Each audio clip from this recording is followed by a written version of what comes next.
नमस्कार दोस्तों, मैं Prachi super coaching IAS by Testbook में आप लोगों का बेहद स्वागत करती हूँ।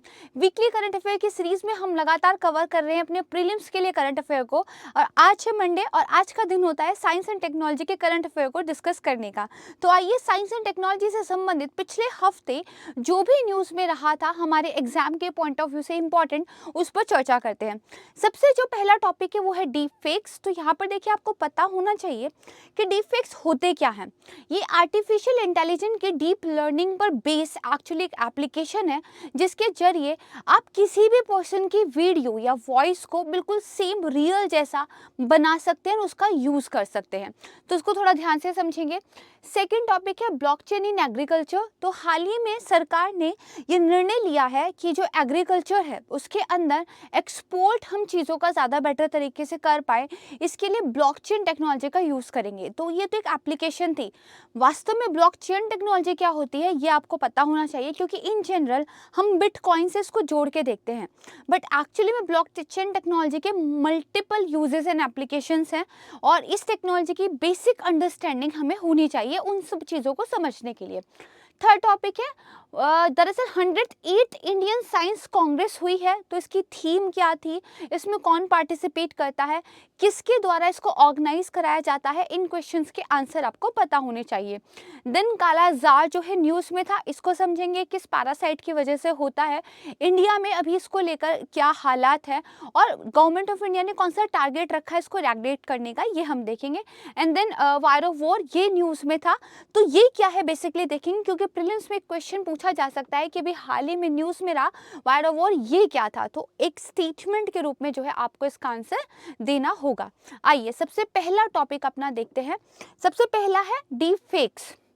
तो देखिए दरअसल ये क्या है, AI manipulated digital media can impact the life of individual as well as influence the public discourse. मतलब क्या हुआ, देखिए अगर आप मान लीजिए किसी की वीडियो बना लेते हैं, एक्चुअल में उस इंसान ने जो नहीं कहा है या जो नहीं किया है उसके बारे में वीडियो, और वो दिखने में बिल्कुल रियल लगे, सुनने में बिल्कुल रियल लगे, तो उस इंसान पर और उस इंसान से जुड़े हुए लोगों पर उसका एक इम्पैक्ट हो सकता है।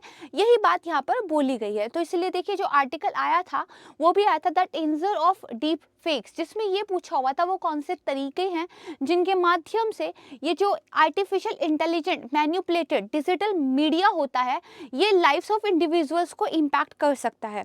फॉर एग्जाम्पल मान लीजिए कोई पॉलिटिकल लीडर हैं, उनकी कोई ऐसी वीडियो जो एक्चुअली में हेट स्पीच को प्रमोट करती हो वायरल हो जाए, जबकि उन्होंने वो हेट स्पीच नहीं दी है, राइट, लेकिन उनका आवाज़, उनके हाव भाव, उनका चेहरा बिल्कुल वैसा है जैसे कि एक रियल पर्सन की वीडियो हो जो कि रियल सिचुएशन हो। तो उस हेट स्पीच का क्या इम्पैक्ट हो सकता है किसी भी कंट्री पे, उस कंट्री के वोट शेयर पे, या फिर आप कह सकते हैं इन जनरल वहाँ पर अगर कोई दंगा फसाद ना हो जाए। तो डीप फेक के एक्चुअली इस तरह से जो है एक मिसयूज़ के एग्जाम्पल्स दिखने में मिलने भी शुरू हो गए हैं जिनको प्रिवेंट करने की ज़रूरत है। तो ये कैसे हो पाता है, कैसे वीडियो इतनी रियल बन पाती है, इसको समझने के लिए हमें जानना पड़ेगा डीप फेक्स होते क्या है। तो यहाँ पे देखिए जो टर्म डीप फेक है ये एक्चुअली आया है, इसकी अंडरलाइन जो टेक्नोलॉजी है दैट इज डीप लर्निंग। ठीक है, डीप लर्निंग क्या है, जो आर्टिफिशियल इंटेलिजेंस है उसका एक फॉर्म है। तो डीप लर्निंग का मतलब क्या हुआ, आर्टिफिशियली मशीनों को इंटेलिजेंट बनाना, राइट। कैसे, देखिए यहाँ पे डीप लर्निंग एल्गोरिदम का यूज़ करके जो बेसिकली टेक होती है वो अपने आप को प्रॉब्लम्स को सॉल्व करना सिखाती है with a large set of data, right. यानी कि बहुत सारा डाटा जो ऑलरेडी अवेलेबल है उसको यूज़ करके प्रॉब्लम्स को सॉल्व करना सीखना यहाँ पर एक्चुअली सीखती है। और इसमें क्या सीखा जाता है, अगर हम डीप फेक की बात कर रहे हैं, इसमें जो फेसेस हैं वीडियो के अंदर उनको स्वैप करना बेसिकली सीखा जाता है, ताकि जो कंटेंट है तो वो फेक लेकिन बिल्कुल कैसा लगता है, रियलिस्टिक लगता है। करेक्ट है।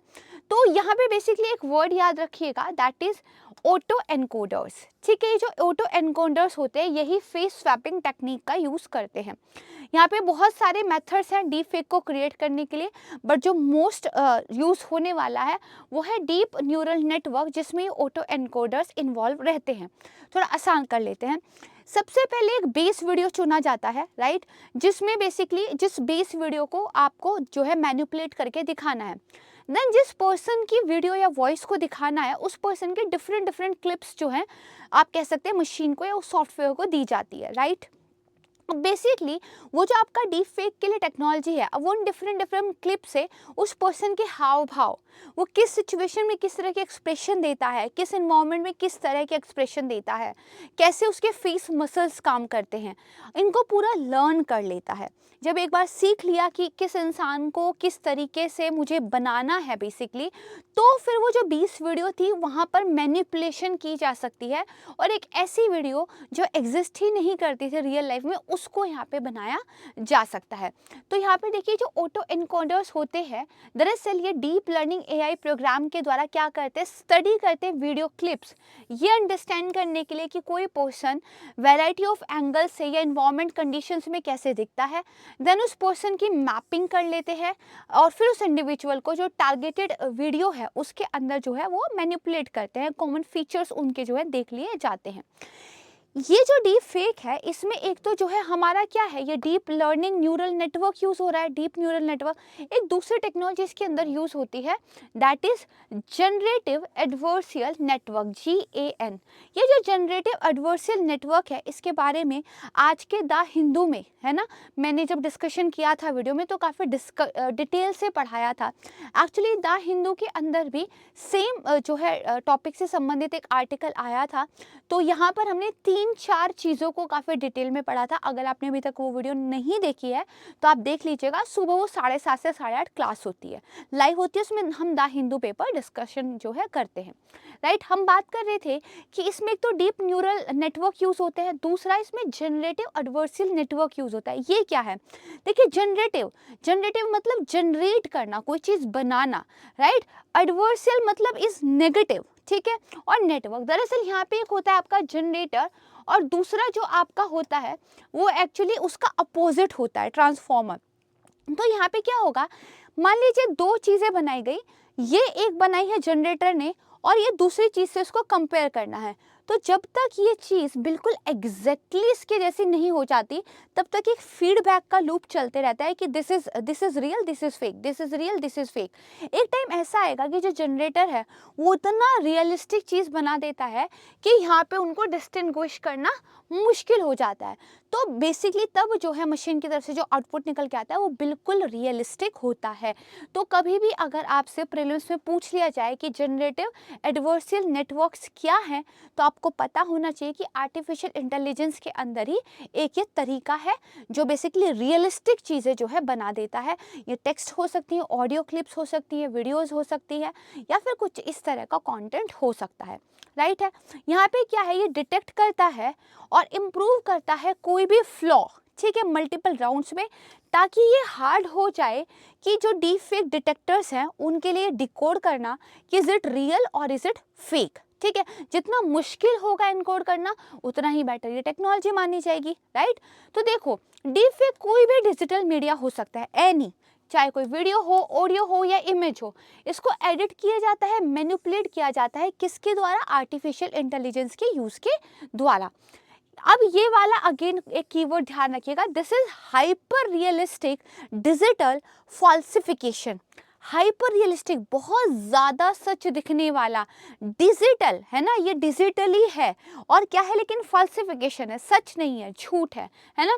इसको क्रिएट किया जा सकता है किसी इंडिविजुअल पर हार्म जो है इन्फ्लिक्ट करने के लिए। बेनिफिट की बात करें तो देखिए फिल्म का प्रोडक्शन हो, क्रिमिनल की फॉरेंसिक हो या आपको कंटेंट क्रिएट करना हो, एनिमेशन करना हो, है ना, तो वहाँ पर आप इसको यूज़ कर सकते हैं।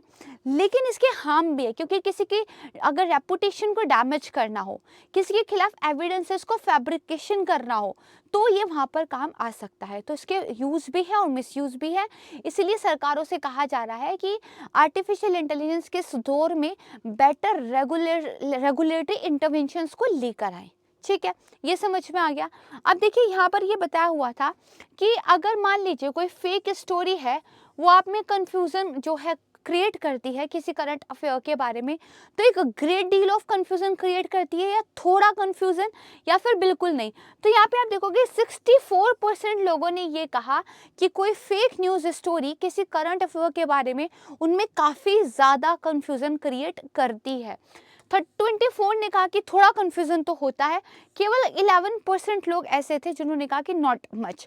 लेकिन जैसे कि इंडिया की अगर बात की जाए, ये डाटा इंडिया का नहीं है, तो इंडिया में क्योंकि डिजिटल लिटरेसी उतनी ज़्यादा नहीं है, अभी लोग लर्न ही कर रहे हैं इंटरनेट को यूज़ करना सीखना, करेक्ट है। तो यहाँ पर ये चीज़ और ज़्यादा होगी, क्योंकि यहाँ पर अगर कोई फैक्ट के बेस पर आपको चीज़ों को बताया जा रहा है जो कि रियल नहीं है, तो यकीन करना ज़्यादा आसान है और उसका फैलना भी आसान है, और उसकी वजह से ऑडियंस का प्रभावित होना भी आसान है। क्यों? क्योंकि हमारे डिजिटल लिटरेसी अभी कम है, राइट है। तो डीप फेक समझ में आ गया, ठीक है। उसके अलावा हमने GAN जो पढ़ा था ये आपको समझ में आ गया। डीप न्यूरल नेटवर्क के बेस पे काम करता है, दैट इज ऑल्सो क्लियर। तो इतना आपको अगर पता है तो एग्जाम में जो है क्वेश्चन आपसे हो जाएगा। बात करते हैं सेकेंड टॉपिक की, that is blockchain in agriculture. तो देखिए, रिसेंटली जो गवर्नमेंट ऑफ इंडिया उन्होंने प्लान किया है कि हम ब्लॉकचेन टेक्नोलॉजी का यूज़ करेंगे कहाँ पर, जो एक्सपोर्ट ड्रिवन क्रॉप्स हैं वहाँ पर, ताकि जो कंट्री की फूड शिपमेंट है वो बेसिकली इंक्रीज हो, और वो फार्मर जो केमिकल फ्री प्रोड्यूस कर रहे हैं उनको इंसेंटिव्स मिले। देखो, कोई फसल किसान के खेत से लेके एक्सपोर्ट होने के लिए जब पूरा का पूरा जाती है, तो एक सप्लाई चेन है पूरा का पूरा। उस सप्लाई चेन में चीज़ों को ट्रैक करना, ये देखना कि जो ऑर्गेनिक है, केमिकल फ्री है, वो मिक्स ना हो जाए किसी दूसरे से, ठीक है। उन चीज़ों को प्रॉपर तरीके से मैनेज करना, ये सब करने के लिए क्या है, एक डाटा सिस्टम चाहिए होता है, एक डाटा मैकेनिज्म चाहिए होता है। इसी डाटा मैकेनिज्म में जो है भारत सरकार के द्वारा ब्लॉकचेन टेक्नोलॉजी का यूज़ किया जाएगा। एक बार आप ब्लॉकचेन टेक्नोलॉजी समझ लेंगे तो चीज़ें आपको क्लियर हो जाएगी। तो ये क्या है? ये एक ऐसा सिस्टम है जो इंफॉर्मेशन को क्या है, रिकॉर्ड करता है। बहुत आसान समझिए, कोई टेक्निकल, कोई ज़्यादा मुश्किल डेफिनेशन नहीं।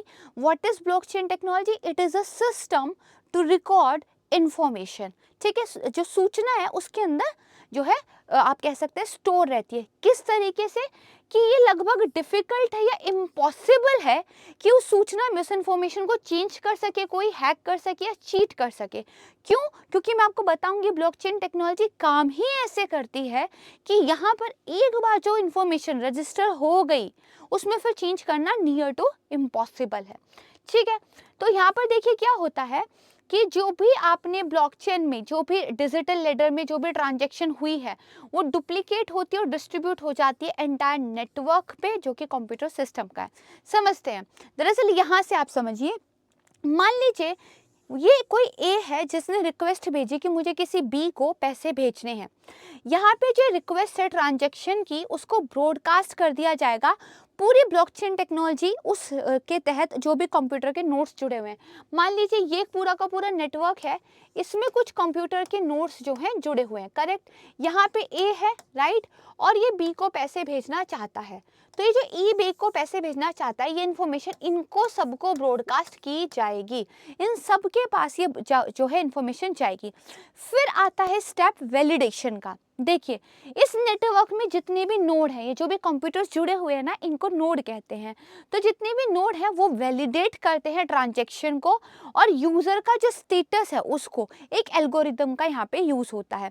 यानी कि जितने भी नोड इस सिस्टम में जुड़े हुए हैं उन सबको सहमति देनी पड़ेगी इस ट्रांजैक्शन के लिए।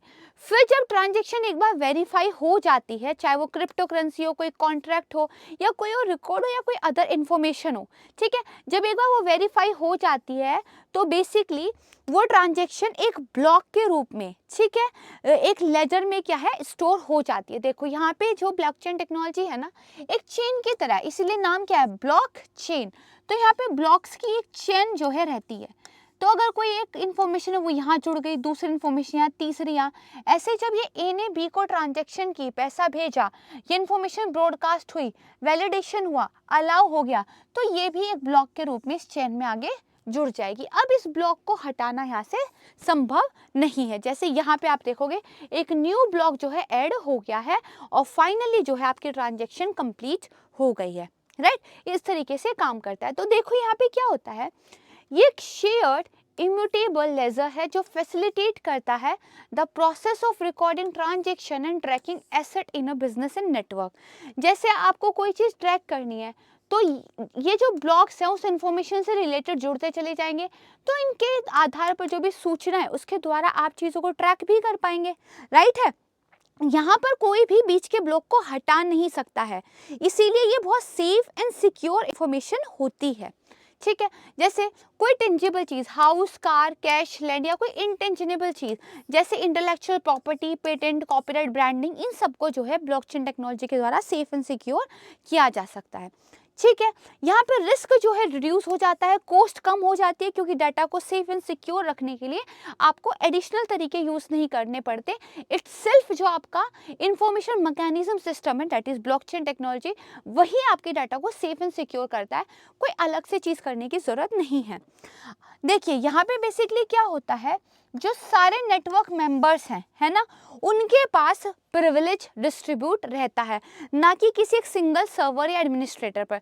अब मान लीजिए बीच में कोई बैंक है, राइट, आपने उस बैंक के जरिए पैसा भेजा, तो यहाँ पे एडमिनिस्ट्रेटर कौन है, बैंक है। वो बैंक चाहे तो आपकी पेमेंट को नकार भी सकता है, राइट है, सारी इन्फॉर्मेशन भी उस बैंक के पास रहेगी, वही कंट्रोल करता है। लेकिन यहाँ ब्लॉकचेन टेक्नोलॉजी में कोई किसी को कंट्रोल नहीं कर रहा है, ये डिसेंट्रलाइज्ड सिस्टम है, कोई सेंट्रल पावर इसके पीछे नहीं है।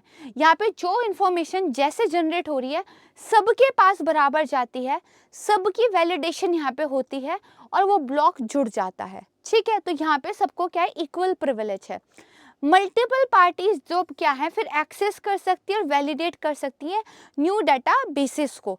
तो इसलिए यहाँ पे क्या होता है, करप्शन का रिस्क कम हो जाता है, क्योंकि हर एक पार्टी की परमिशन आपको चाहिए, है ना, और साथ में जो रिस्क है वो भी यहाँ पे लो हो जाता है। अब देखो एडवांटेज क्या क्या होते हैं। सबसे पहली बात तो ये बहुत तेज से, बहुत फास्टेस्ट वे है ट्रांजेक्शन को करने का। हैकिंग और अटैकिंग वगैरह के लिए क्या है, ये थोड़ा सा मुश्किल रहता है, क्योंकि इम्पॉसिबल है किसी स्पेसिफिक ब्लॉक को हैक करना। ठीक है, तो यहाँ पे क्या है, जो बिग बैंक है वो भले हैकिंग के लिए वल्नरेबल हो, लेकिन यहाँ पर ये नहीं है। हाई लेवल की रिलायबिलिटी होती है, राइट, एलिमिनेट हो जाता है अगर कोई चीट करना चाहे तो, ट्रांसपेरेंसी इंक्रीज होती है, जो इंटरमीडियरीज होते हैं उनकी फीस कम हो जाती है, बीच में जो बिचौलिए बैठे हुए हैं उनकी फीस यहाँ पे नहीं लगती। ठीक है, फ्रिक्वेंसी एफिशिएंसी ट्रेड की वो बढ़ जाती है, साथ में जो डाइवर्स पॉपुलेशन लोकेशन है उसके लिए एक्सेस इंक्रीज हो जाता है, मोर पीपल और बिजनेस आपस में ट्रेड कर सकते हैं, generate ability to customize, right, and then blockchain network can be public and open और प्राइवेट विद रिस्ट्रिक्टेड मेंबरशिप। देखो अब ब्लॉकचेन में अगर आपने मेंबरशिप वाला कॉन्सेप्ट लगा दिया है तो ये प्राइवेट भी हो सकती है, और अगर ये ओपन है तो ये पब्लिक भी हो सकती है, राइट। तो ये कुछ एडवांटेजेस हैं, अगर इसी तरीके से आप अपने मेंस के पेपर में लिख देंगे तो बहुत अच्छे मार्क्स आपको मिलेंगे। ठीक है, क्लियर हो गया ब्लॉकचेन टेक्नोलॉजी, तो आसान था, पहले भी हमने पढ़ा हुआ है। तो अब हम पढ़ते हैं अपने नेक्स्ट टॉपिक की तरफ। What is it, 108th Indian science Congress. ठीक है, तो देखिए अभी पीआईबी पर पीएमओ ऑफिस की तरफ से एक प्रेस रिलीज आया था जिसमें बताया गया था कि जो प्रधानमंत्री हैं उन्होंने भी इंडियन साइंस कांग्रेस को वीडियो कॉन्फ्रेंसिंग के माध्यम से क्या है, अटेंड किया है, या आप कह सकते हैं एड्रेस किया है। देखो इस साल की थीम क्या थी इस इवेंट की या इस कांग्रेस की, तो science and technology for sustainable development with women empowerment, यानी कि विज्ञान और तकनीकी के माध्यम से न सिर्फ हमें संधारणीय विकास करना है बल्कि महिला सशक्तिकरण भी करना है साथ में। ठीक है, फिर यहाँ पे बेसिकली ये बताया गया कि सस्टेनेबल डेवलपमेंट, वुमेन एम्पावरमेंट और साथ में जो रोल है साइंस एंड टेक्नोलॉजी का इसको अचीव करने के लिए, उस सब पर यहाँ डिस्कशन हुआ है। ठीक है, देखिए ये एक ऐसी कांग्रेस है जो विवादों से घिरी रहती है। क्यों घिरी रहती है, क्योंकि कहने के लिए इंडियन साइंस कांग्रेस इसका नाम है, बट कई बार बड़े अनसाइंटिफिक जो है क्लेम यहाँ से कर दिए जाते हैं जिनको लेकर फिर बहस होती है। चलिए अब इसके बारे में थोड़ा देखते हैं।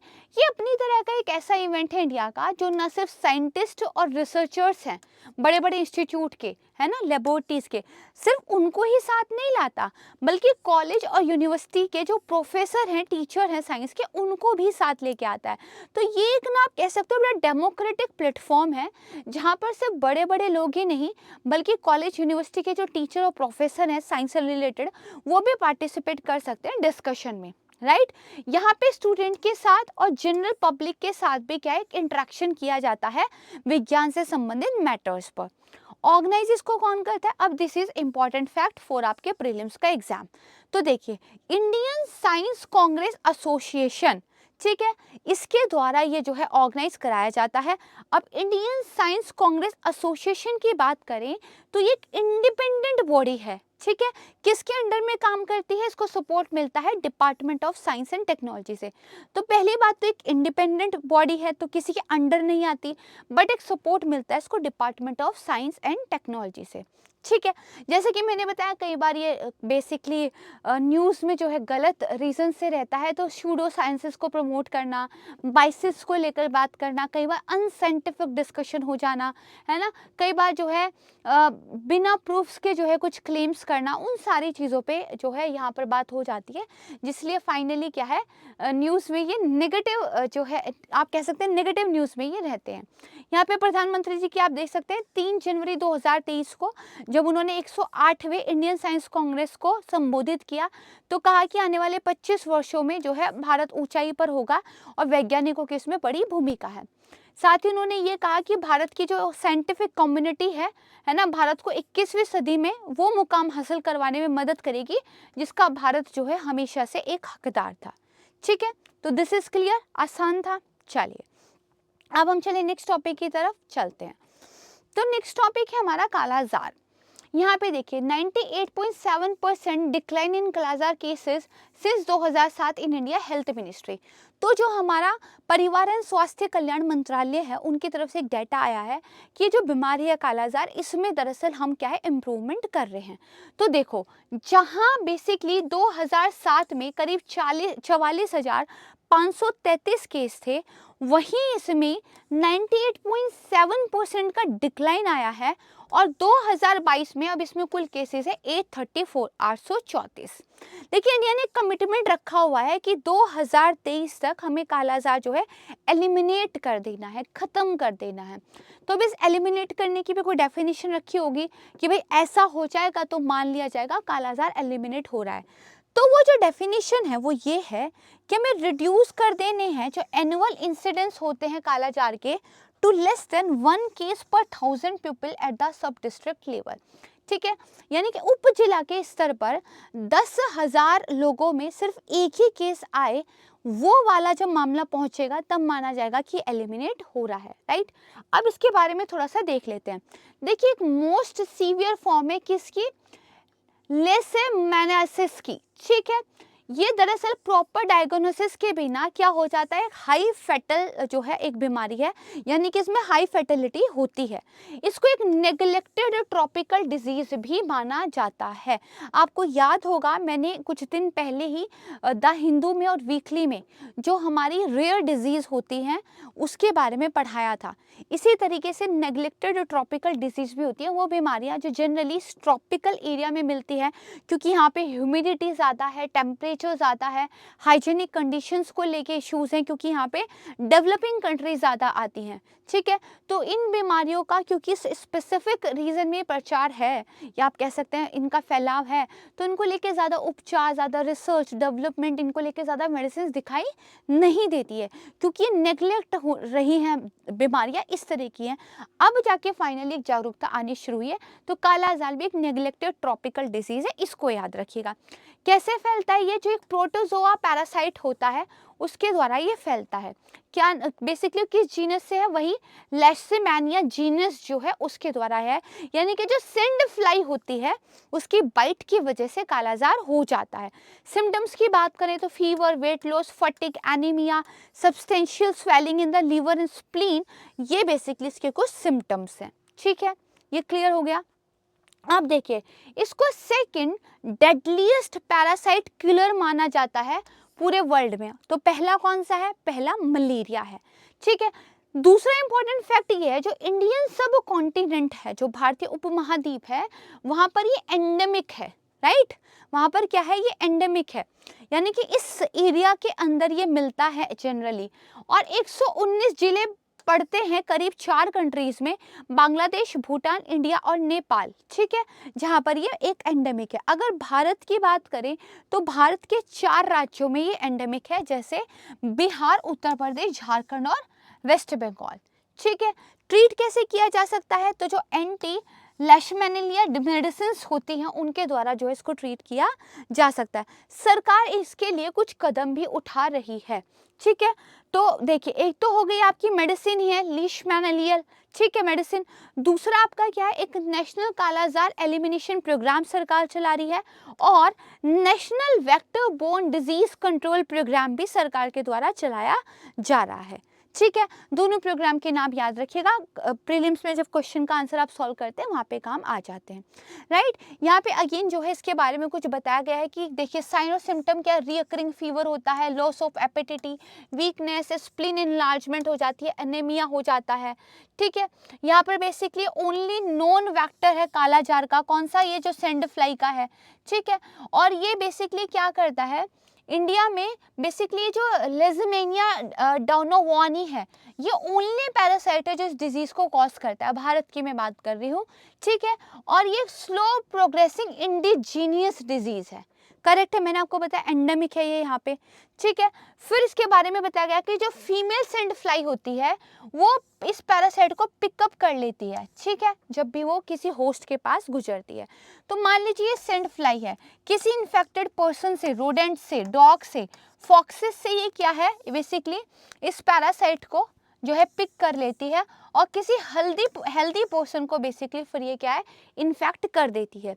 अनकॉमन है ट्रांसफ्यूजन से, नीडल से और मदर टू बेबी, थोड़ा सा अनकॉमन है।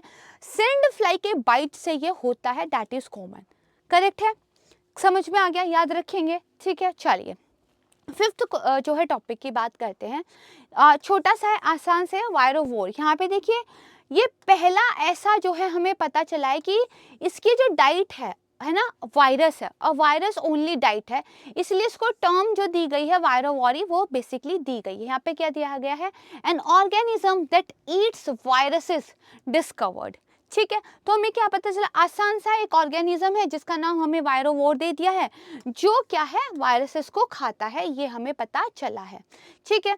यहाँ पे बेसिकली 2 प्लैंकटन ऑर्गेनिज्म है जिनके नाम है हॉल्टेरिया एंड दूसरा नाम है पैरामेसियम। ये फीड करते हैं वायरसेस पर, थ्राइव करते हैं उन्हीं को कंज्यूम करके। इसमें से जो हॉल्थेरिया है ना, एक माइक्रोस्कोपिक बेसिकली क्या क्लेट्स है, ये पॉपुलेट करता है फ्रेश वाटर में थ्रू आउट द वर्ल्ड, ठीक है। साइंटिस्ट को भी पता चला है कि जो हॉल्टेरिया की स्पीसीज एक प्रजाति है, ये ह्यूज नंबर ऑफ इन्फेक्टियस जो क्लोरोवायरसेस होते हैं उनको फीड करती है, और दोनों का ही क्या है, एक्वेटिक हैबिटेट है, ठीक है। यहाँ पर इसको ध्यान रखिएगा, कंजप्शन ऑफ जो क्लोरोवायरस है could have a profound impact on the carbon cycle. तो भी बहुत डेवलपमेंट इस न्यूज़ पे नहीं हुई है, साइंटिस्ट आगे कुछ स्टडी करेंगे, कुछ ऐसा हमें सब्सटेंटिएट पता चलेगा तो हम डिस्कशन जो है इस पर करेंगे।